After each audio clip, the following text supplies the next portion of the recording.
Hi, everyone. This week I got the pleasure to speak with Gail Fuller, who's a farmer out in Kansas. We were able to connect about regenerative farming, his past as a traditional modern farmer, his efforts to revitalize his community, farmers, the body, the mind. He runs these innovative workshops where he connects farmers, ranchers, researchers, community people to try to share ideas and innovate around building a holistic farm and educational community. I hope you enjoy, and thank you.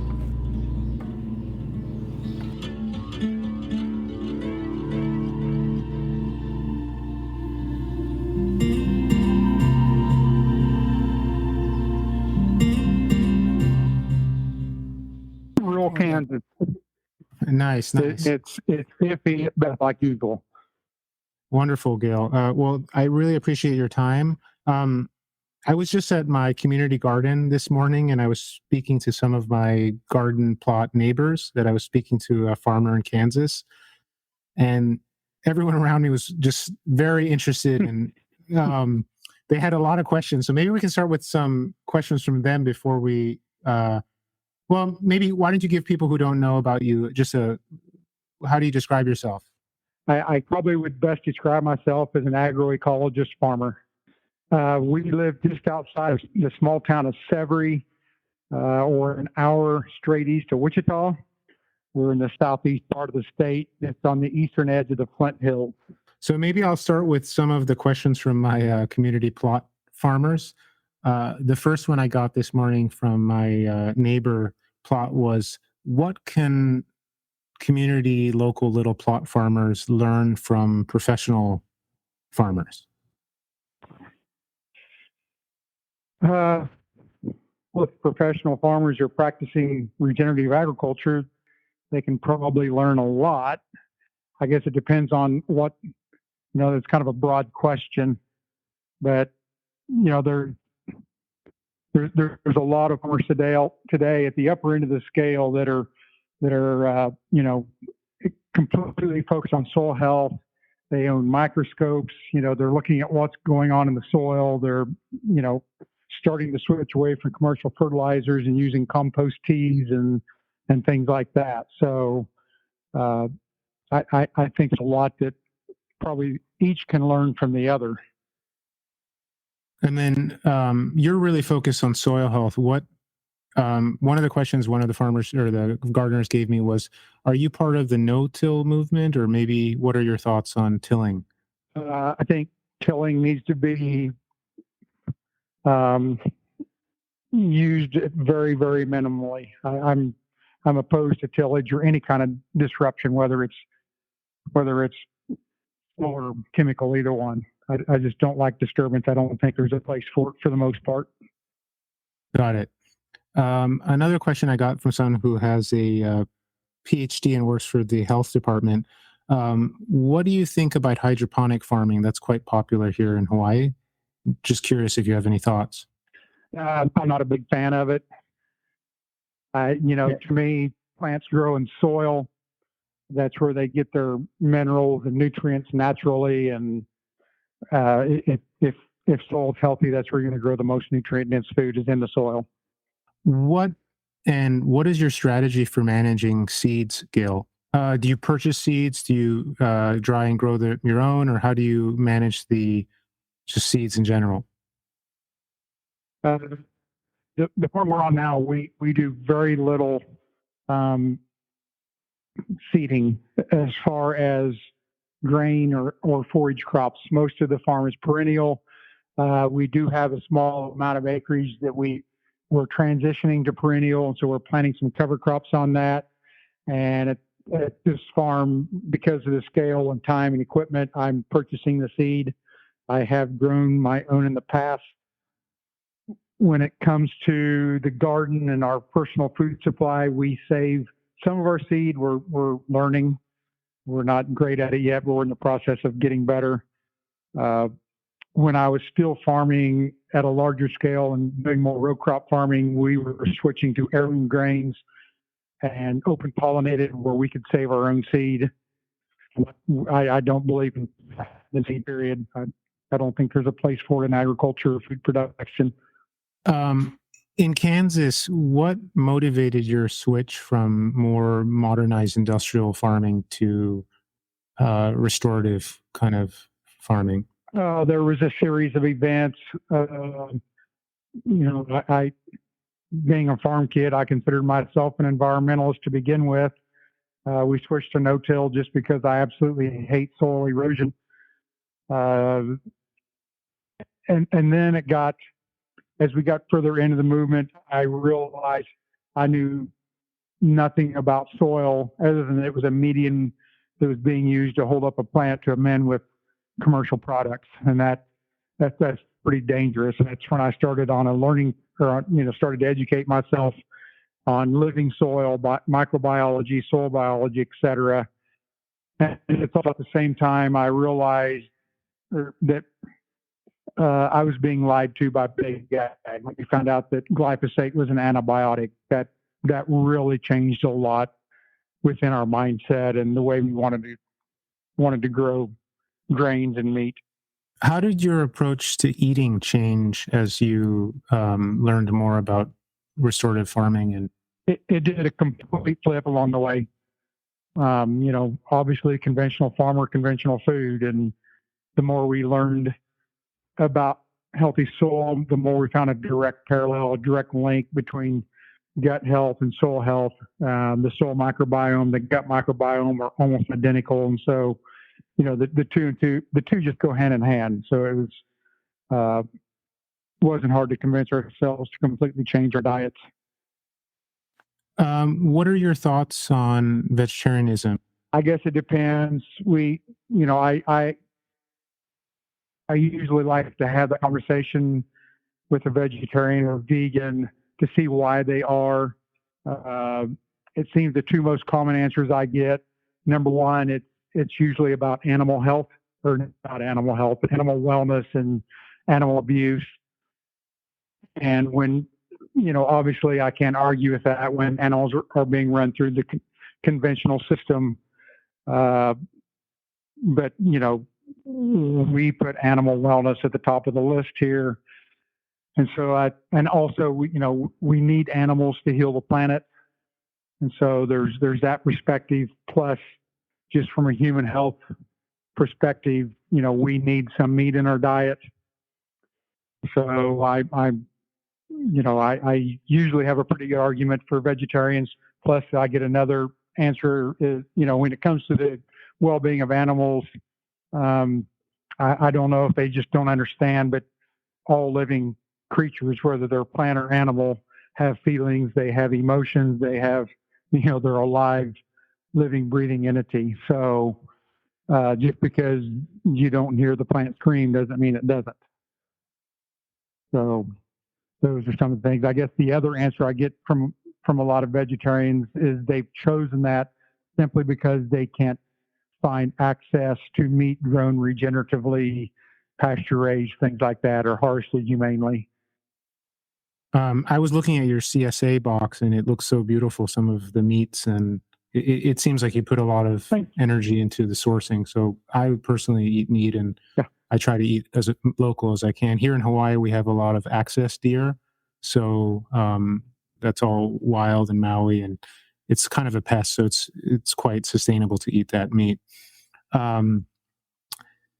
What led you to start the Fuller Farmer Education Series? It was started simply at the cover crop / soil health event.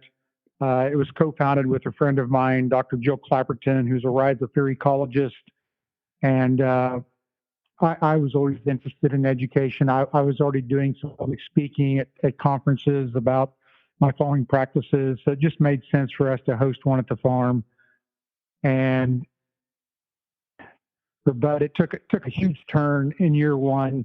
Jill was adamant about a couple of things. Number one, that we source as much of the food for the meal locally as possible, which no one in the Midwest was doing at that time at any kind of conference scale. It was, fast, cheap, and easy. The other thing that happened at that first field school was Jill did a presentation on food, and sadly, at the age of, I think I was 49 at the time or 48. And it's the first time I'd ever heard anyone talk about food at a farming conference. And that's, partially where I realized that we were going down the wrong road. And so the school really took a hard turn after that first year, and it became a conference like none other. It's a deep look into the carbon, water, mineral cycles, energy flow, uh, and the parallels between soil and human health. And we've even gone further than that. The last couple of years, we've gotten into more the spirituality of being at one with the landscape and new economies and things like that, and pushing regional systems as much as we can. Um, have you found that you've had secondary entrepreneurial efforts develop from those efforts? Have new businesses started from some of these workshops and whatnot locally?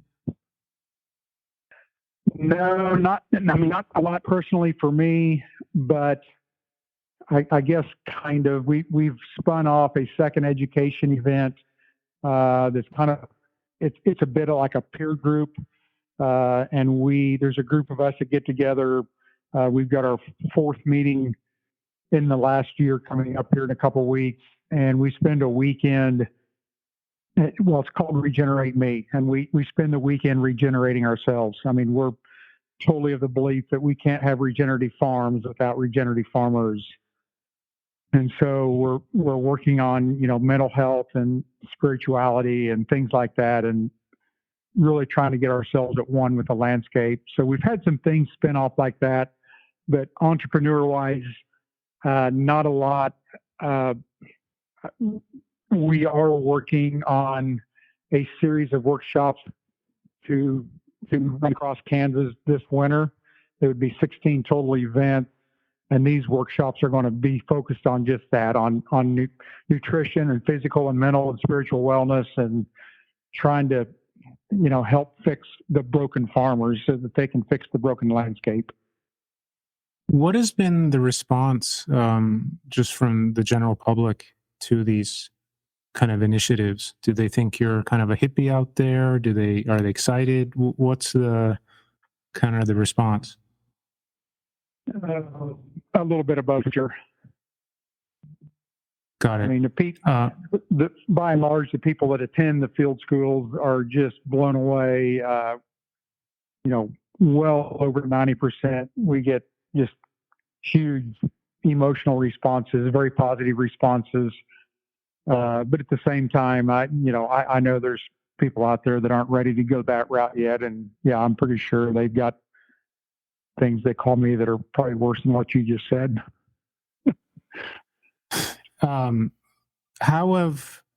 Maybe to get a little bit woo-woo, but how has some of your spirituality changed as you've gone on this path? Oh, it's just like you'd asked earlier about our diet, and about the time we started changing our diet, I started having a little bit of health problems. I was overweight a little bit, not a lot, but heavier than I needed to be. My blood pressure was high, my cholesterol was high, and so and also about the same time we started understanding the dangers of the chemicals and the toxins that I'd been using my whole life. And so I changed my diet, and almost instantly got my blood pressure and cholesterol back in check, and I lost 30 plus pounds. And we thought that alone was going to fix everything. I've struggled with some depression and other things the last 10 to 12 years. And we blamed some of that on the toxins and, the chemicals. Also, there was a lot of stress, and we just kind of had the mindset that once we cleaned up our diet and quit using the chemicals, all those things would fix themselves. And we've kind of come to the realization in the last 18 to 24 months that isn't the case, that we have to address health.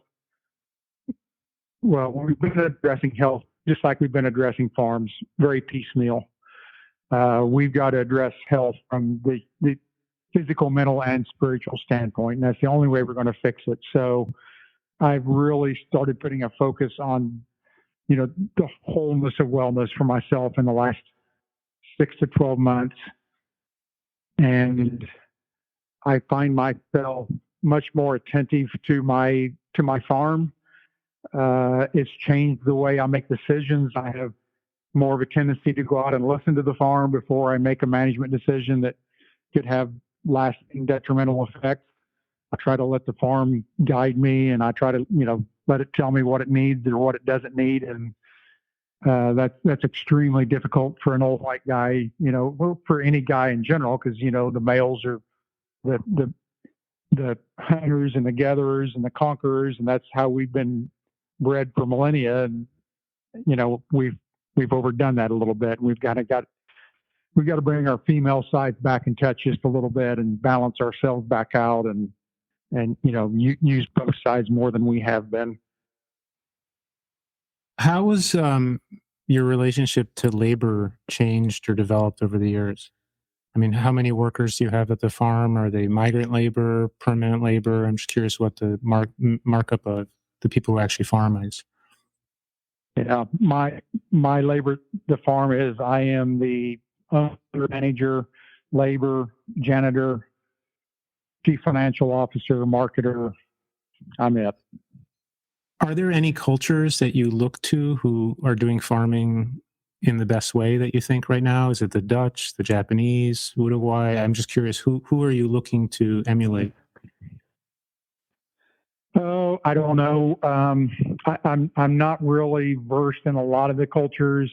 Uh, I love what Bandana's doing in India, and I do follow some of that a little bit. I'm intrigued by the Korean natural farming, and I was heavily influenced at the beginning of my transformation by Masanobu Fukuoka of Japan. He's one of my favorite leaders. Yes, the Do Nothing Yeah, Farming. That's an incredible book. yeah, the One Straw Revolution it changed my life.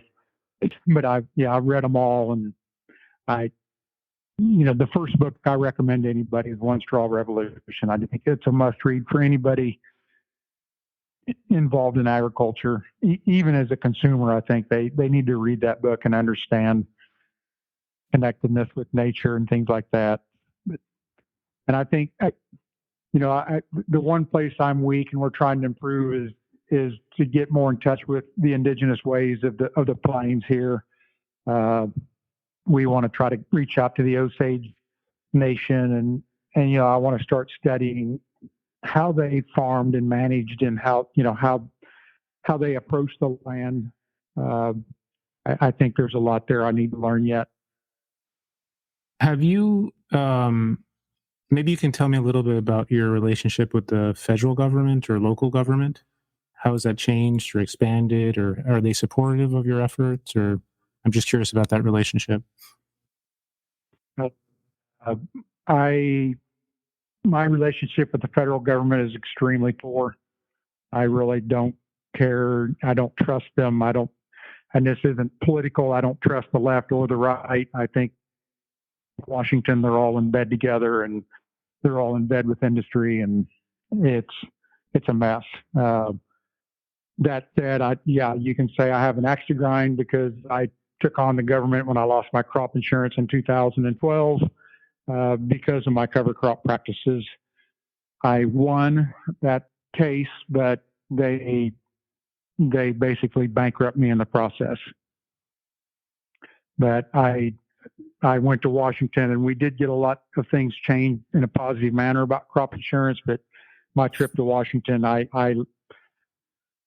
just saw kind of what I told you about. We met with opposites of liberals and conservatives, and I didn't like what I saw, and I don't like, back historically in my lifetime, at the secretaries of ag on both sides of the aisle, the presidents on both sides of the aisle, the farm bills, they're there to promote industry. They're there to pad the pockets of politicians, and they're there to do that at the expense of the farmer. How have you guys resisted some of that pressure at the local level? Is that through your workshops, or how else do you guys kind of battle the industrial interests? Uh, well, I'm not sure I quite understand the question because we really don't have any issues with local governments per se. So maybe I misunderstood the question though. Oh no, I'm just curious. I mean, do you get any support from like University of Kansas? Are they interested in what you guys are doing, or trying to develop like studies on? Uh, I mean, one of the things that I liked about the One Straw Revolution is that he was so tied in with the universities, and he was always measuring like the rice yields and really yeah. documenting. I'm just curious if you do anything like that as well. No, the land grant universities, which in Kansas would be Kansas State University, they're they're mostly under the influence of industry. That's who pays for most of their research. So they don't always see eye to eye with me. I'm not saying that there aren't good people at the land grant universities. There are, but by and large, they've got the industry message at heart. So I don't do much with them. There's some smaller universities that it's easier to do work with, and they're more interested, in what we're doing and in trying to model things after us, having conversations with us that the large universities know. Have you seen yields go up, down? What have your yields been like since you've changed tactics? When I was still row crop farming, once we started following the principles of regeneration, uh, our yield it varied. Uh, at times we saw good yield increases. Sometimes we didn't. What we did see was though it was a decrease in input cost. And so our profitability was better. And I think today the farmers that are still row crop farming at large scale and have now been doing this for 5 to 10 years are really, I think they're getting to a point where they're more profitable, they're more resilient against nature, they're less reliant on government handouts, and I just think plus the nutrient density of the product they're growing is much higher. So and it's just a win-win across the board, I think. Got it. What do you think the future of farming in the West is? Uh, the future of West is grass and livestock, or What they're do you going mean to become a grass? desert. They have to return to a perennial system. They have to let the grass grow, or what in the case of Kansas, Kansas is a prairie. It needs to return to a prairie. When you get west of the Rockies, they've got to return it to a perennial system with rotationally grazed, and vegetable production in California is probably over. That's going to have to move into more region. A lot's going to have to move east. They just simply don't have the water. Do you have issues with water management, or how do you address those? I certainly don't have the issues that they have just to the west of us in western Kansas, and from there on west to the Pacific. That said, right now we are in D3 drought, have been for several weeks. We're coming off an extremely dry summer, and I'm very, very fearful for next year at the moment. Has your relationship to climate change changed or developed over the years? Yeah, it changes. It changes fairly constantly anymore. I was kind of an early believer in climate change. I actually had an author write a chapter in a book about me in 2013, I think it was. So I've kind of been on board for a while, and I kind of patted myself on the back and thought, I'm really preparing myself and my farm by admitting there was such a thing, and starting to try to work my farm to be more resilient. And I thought I needed to worry about warmer, drier, more droughts, more heat, and becoming more resilient that way. But what's our biggest problem here isn't necessarily the warmer days and nights and the droughts, but it's the craziness of it all, the wild temperature swings, when it does rain, it pours. When it doesn't rain, it doesn't rain. We go weeks at a time now without rain, and then we'll get 10 to 15 inches in a month. And so these wild swings, and this spring we saw just day after day of increased wind to the point that we had a hard time pollinating our apple and our pear trees because they literally couldn't pollinate because of the nonstop wind. And so, there's things that I'm learning all the time that, I thought I was going to have some of this figured out, but Mother Nature has the last say, and she's speaking pretty loud right now. Got it. Talking about climate change, how do you guys network as farmers? Do you use the internet or just locally? I'm just curious how you develop your educational skill sets. We use net meters. Internet's a powerful tool, and we have a couple chat groups that I'm in, and we've got 3 other local farmers that we meet with once a month at each other's farm, and there's just multiple ways that we exchange information and learn and share ideas. Do you find that restorative farming is that sustainable at the global level, or are you just concerned about the local? No, I think absolutely it has to be done at a global level, or our species is going to cease to exist. Did you read anything about Sri Lanka and their I don't know if I'm just curious what a farmer thinks about what happened in Sri Lanka in the last few years, if you're familiar with that. No, I just enough to be dangerous. So yeah, I probably won't comment on that. Got it. They banned all the industrial fertilizers and pushed organic farming. But to me, it just seems like the farmers didn't have the skill sets to do that without, it takes a long time to transition. So I'm just. Yeah. I had seen that they had banned it. I didn't know how it turned out, but I would be fearful, if the U.S. banned fertilizer tomorrow, which they may not ban it, they may just run out. That's going to be too rapid of a change. I think we need to take a little bit of time to get worked into this. And most farmers don't have the mindset or the skill set to go cold turkey without it. And to be honest, I doubt there's enough legume cover crop seed, available at a minute's notice to grow a bunch of nitrogen. That said, I think we need to be looking at reducing corn and soybean acres drastically immediately. If you were, maybe this is the head of the Department of Agriculture, what would you recommend? Would you have like a 10-year plan, or I'm just curious what you think the best strategy for, I guess, everything from food production to maximizing farmer health or general well-being? If I was Secretary of Agriculture, I don't know.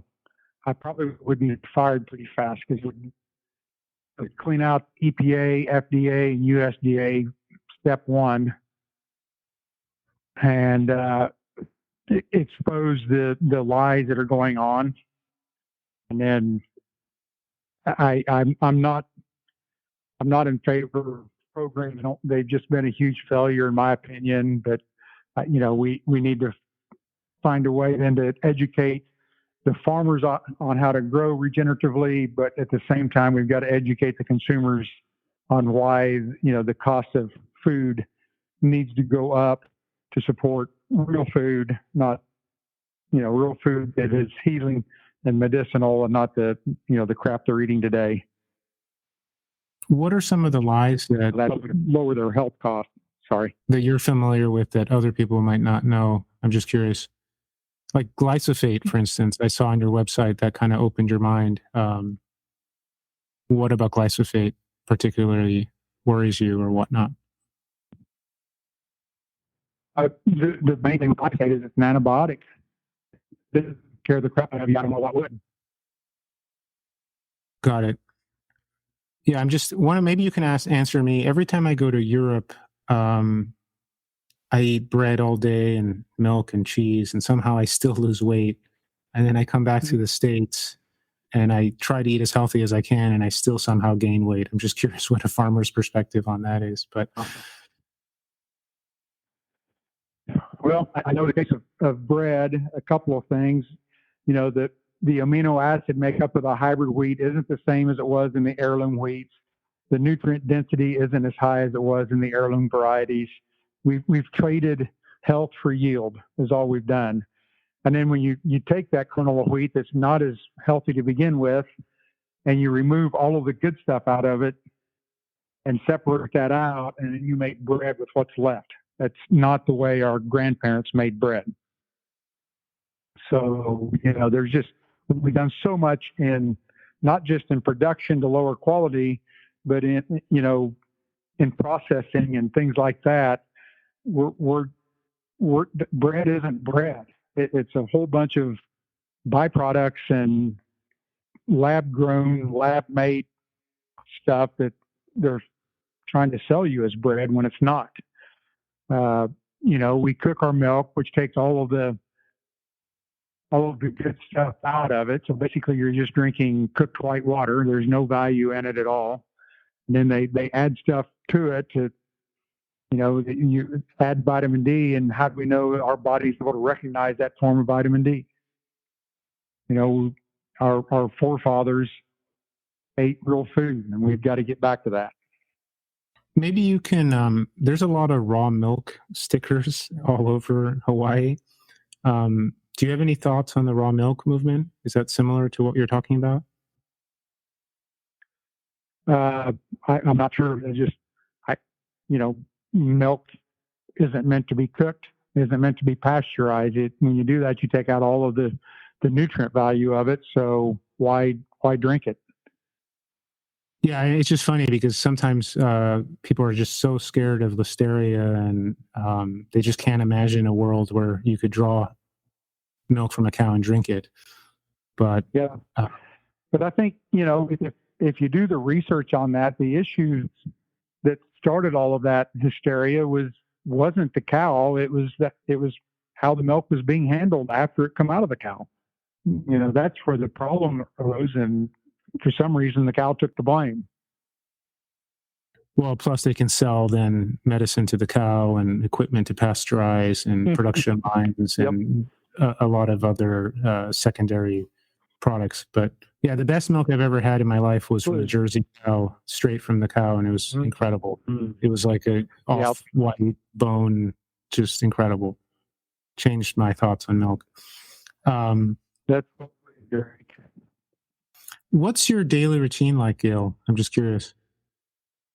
Oh, it varies. It's seasonal, and it just depends. But we have on the farm here, we have 162 acres. We have cattle that are for beef. We don't have a dairy here, so we're grass finishing cattle, and we have the mamas are here, so our cows, our calves are all born and spend their entire life here.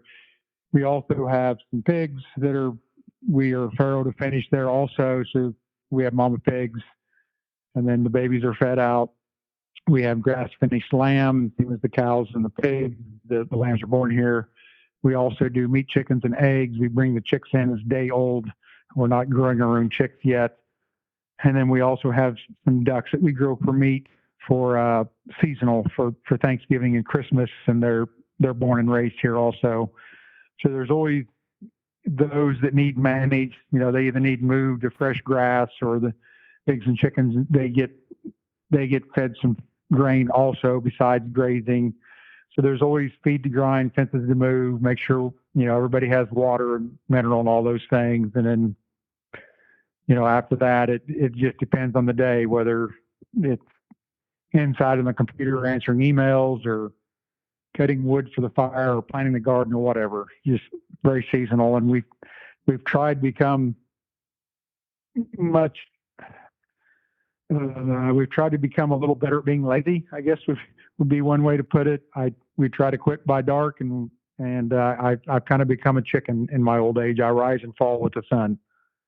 So in the winter we try to rest, and in the summer we work hard.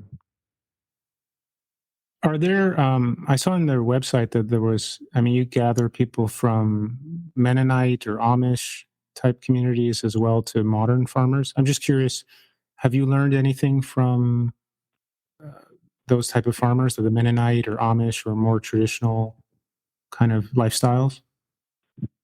Oh yeah, I think everybody. There's no such thing as a perfect lifestyle or a perfect farmer, but everybody's got good and bad, and I try to pick up the good that I can. The thing I love about Mennonite and Amish is some of their views of community and things like that that a lot of us have gotten away from. So I yeah, I love the people we get here, and I try to learn from all of them. I think that's one of the great things about our school is, as fabulous as our speakers are, there's more learned outside of the presentations than there are at the presentations, just because there's such a diverse crowd at them. I think I know where you're going to say, but I'm just one of the people at the garden this morning asked, what do you think about, um, the meat replacements like Beyond Meat or Impossible Beef or the lab grown meats that they're trying to sell? So, what are my thoughts on land meat? Yes. It's grown to a lab. I don't see any value to it at all. The plants they're using are grown in monoculture, and some the organic aren't, and legumes like peas and soybeans are destructive to soil for the most part, and most of that lab grown meat is made from products that you can't pronounce, not food. And I think it's a very dangerous path that humanity is going down, trying to grow food in the lab when we can do it outside and reverse climate change and grow real food that's nutrient dense and healthy for us. Um, Maybe, Gail, I know your time's short. I just was going to ask, how do you invite people from outside the community to engage with your community?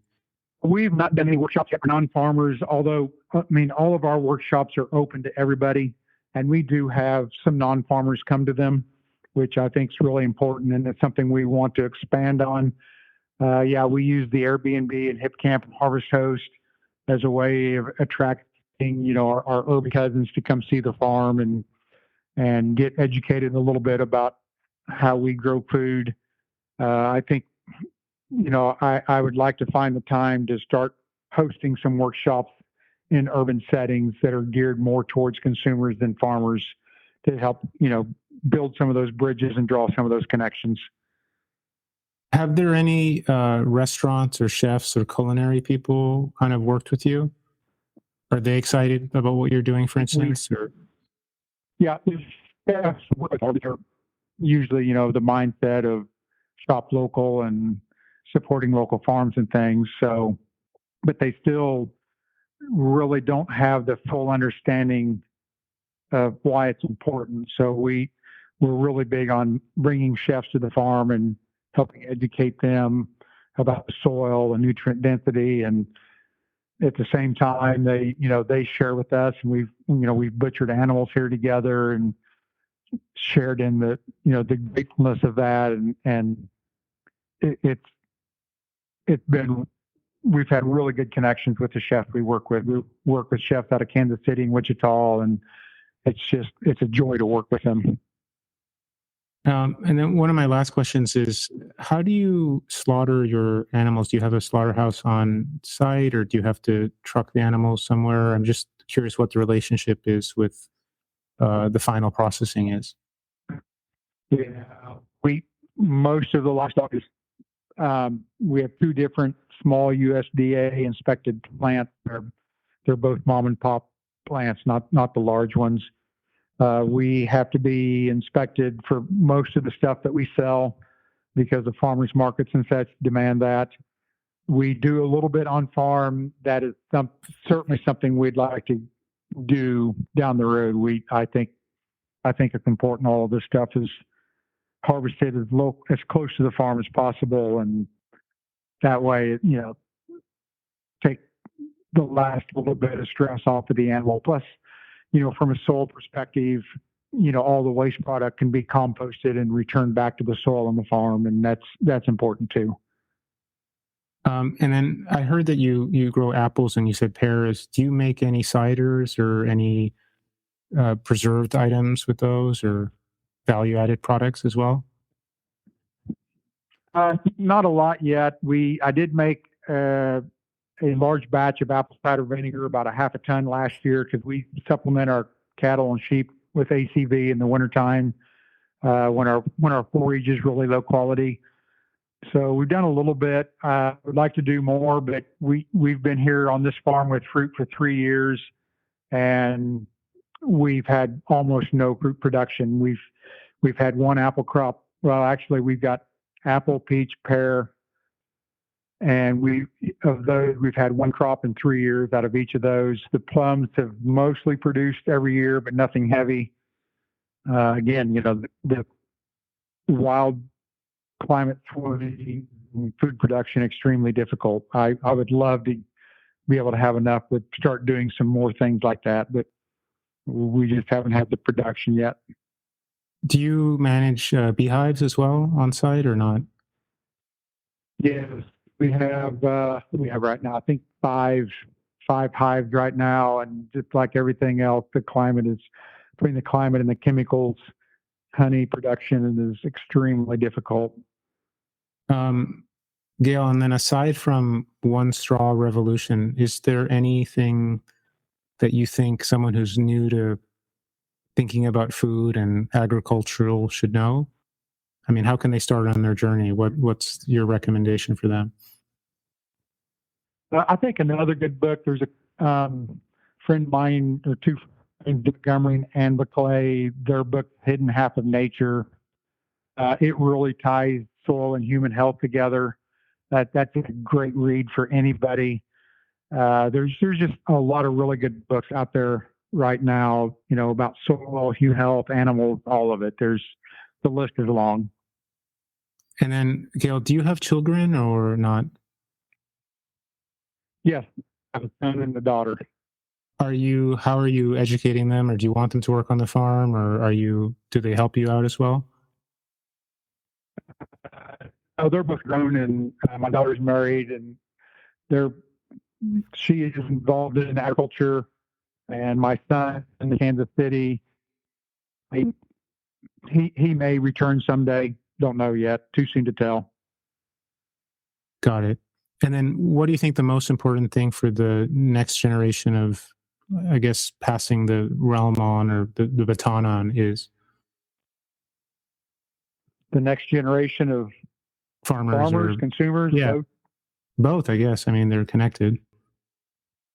Yeah, I think it's quit listening to the propaganda and start asking questions about your food and where it comes from, and I think for farmers, it's taking their lives back and taking their farms back, taking control back, and getting on a journey of fixing themselves. Great. Gail, is there anything else you wanted to add? I'm sorry for my rapid questions. There's just 1,000 things I could ask you, but It's no, I don't know. I think I appreciate you reaching out and spreading the word, and we need more conversations like this to happen. And I guess I would just ask everybody to start asking more questions about their food and their health.